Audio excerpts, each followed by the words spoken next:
At this time, it is my great pleasure to introduce you, the president of the Inland Valley Symphony, Alana Jose. Thank you all again for coming to this fabulous Veterans Day event.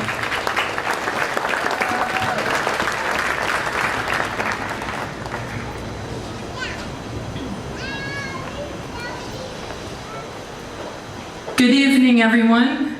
It's wonderful to see this huge crowd gathered here again. This is the third time that we have performed for the city of Temecula, and we will be back here again in June of 2015. So be sure you look for our Pops concert, because that's going to be another spectacular evening of symphony music and popular classics and symphonic repertoire under the stars. I would like to thank the city of Temecula for asking us to be part of this outreach concert and for recognizing the fact that we have such a dynamic organization here in your own community. And as the man before me said, we've been around for 20 years, and we keep improving and growing, and we're getting larger and larger audiences all the time. We have an information table in the back. I'm sure many of you received a flyer from our volunteers tonight that lists all of the upcoming concerts for our season. We'd love to see all of you in the audience. The tickets are very reasonably priced, so there's really no reason why you shouldn't be able to come and join us. We, at this time, have a wonderful program planned for you. And before we start, I just want to remind you that you got little slips of paper when you arrived. And that's an opportunity for you to win tickets to one of our concerts. So be sure you fill that form out, take it back to the information table as soon as intermission starts, put it in the box back there, and then we're going to draw out 6 names for winners, and each winner will receive 2 tickets to one of the upcoming concerts for the symphony. At this time, I'd like to introduce you to our concertmaster, Mr. Zoon Heen Woo, who will come out and tune the orchestra. A round of applause, please. He's already here, so he's going to tune the orchestra now.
There's nothing more moving than listening to a program of patriotic selections and music that means a lot to all of us as Americans in honor of our veterans this evening.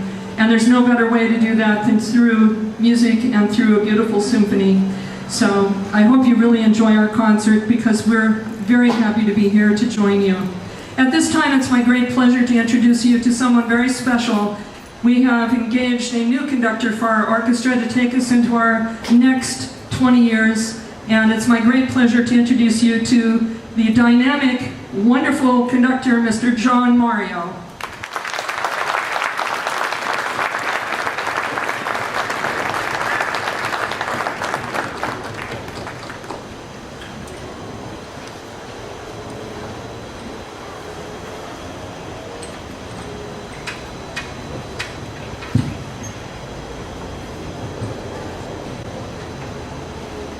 Hello, Temecula.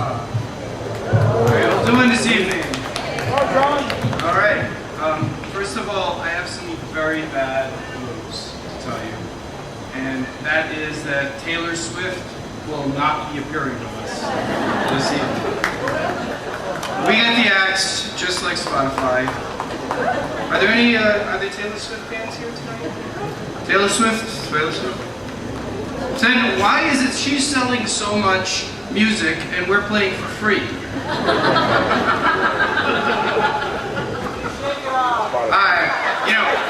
It's a tragedy, I mean, there's another tragedy about Taylor Swift. My heart is broken for her and her family, and I'm sending them my thoughts and prayers. But she hasn't died. She's just making more music.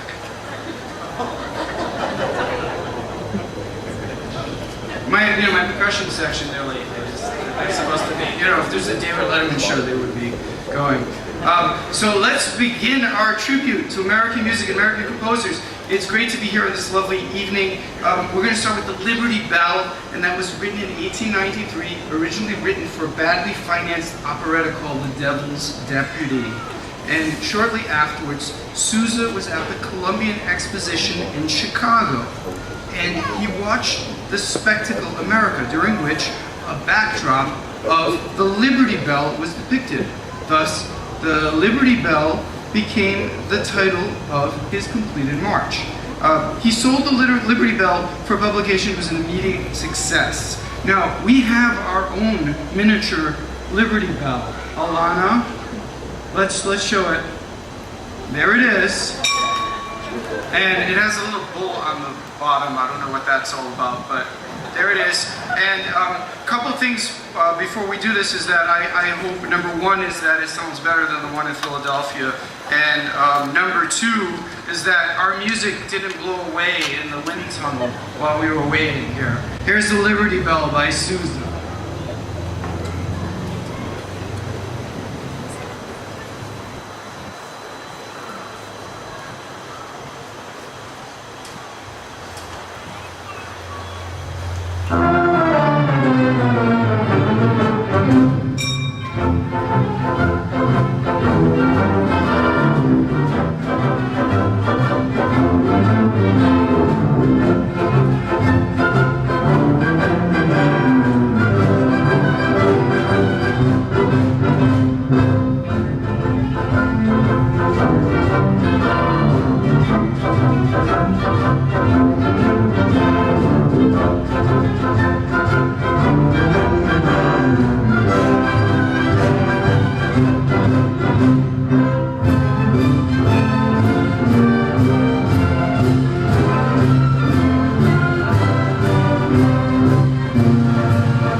was born in 1888, and he was an American composer and lyricist and widely considered one of the greatest songwriters in American history. His music forms a great part of the great American songbook.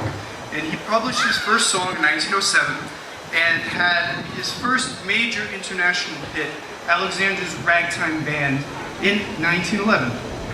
Irving Berlin wrote the song God Bless America in 1918 while serving the U.S. Army camp in Camp Upton on Long Island, New York, but decided that it did not fit in a review called Yip Yip Yaphank, so he set it aside. Yaphank is in Long Island. Always gets a laugh, I don't know why.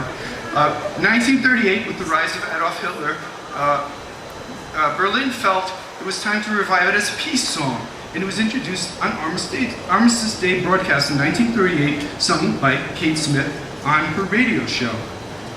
Within days, it was being hailed as the new national anthem, and sheet music flew off the shelves without any hyper-plugging. Berlin's anthem became a sensation. And in the 70s, the playing of Smith singing the song before many home games in National Hockey League's Philadelphia Flyers earned a reputation as being a good luck charm for a lot of other teams. Here to sing God Bless America is soprano Amber Combs, and she's a Kansas City, Missouri native. She's been in LA local for over a decade and has performed in musicals, operas, and a variety of stage performances all over the United States and abroad. Some of her many opera credits include Long Beach Opera, Los Angeles Opera, and most notably San Francisco's opera production of Porgy and Bess, which recently aired on PBS. She will be starring in Los Angeles Opera's new production of Figaro 90210, a multicultural adaptation of Mozart's The Marriage of Figaro set in present-day Los Angeles. Please welcome to sing God Bless America, Amber Combs.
me. How about that? I'm a little out of breath after that one. You might need to sit down. So we're moving on in our tribute to vets in American music and American composers to Richard Rodgers, who was born in 1902. And he's an American composer of music for more than 900 songs and for 43 Broadway musicals. He also composed music for films and television, and he's best known for his songwriting partnerships with lyricists Lorenz Hart and Oscar Hammerstein II. Rodgers was the first person to win an Emmy, a Grammy, an Oscar, and a Tony, now collectively known as an EGOT. And he also won a Pulitzer Prize, making him one of 2 people who ever had all these accomplishments, and Marvin Hamlisch is the other person to receive all the awards. We're going to hear You'll Never Walk Alone. It's a show tune from the 1945 Rodgers and Hammerstein musical Carousel. In the second act of the musical, Nettie Fowler, cousin of the female protagonist, Julie Jordan, sings You'll Never Walk Alone to comfort and encourage Julia when her husband, Billy Bigelow, the male lead, kills himself to avoid capture during a failed robbery. It is reprised in the final scene to encourage a graduation class of which Louise is a member. The now invisible Billy, who has been granted the chance to return to Earth in order to redeem himself, watches the ceremony and is able to silently motivate the unhappy Louise to join in the song.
So we are now on to The Music Man. It's a music with lines, music, and lyrics by Merritt Wilson. The plot concerns con man Harold Hill, who poses as a boys band organizer, the worst kind of person, right? And sells band instruments and uniforms to naive Iowa townsfolk, promising to train the members of the new band. But Harold is no musician and plans to skip town without giving any music lessons. And prim librarian and piano teacher Marion sees through him. When Harold helps her younger brother overcome his lisp and social awkwardness, Marion begins to fall in love, and Harold risks being caught to win her. This is music from The Music Man.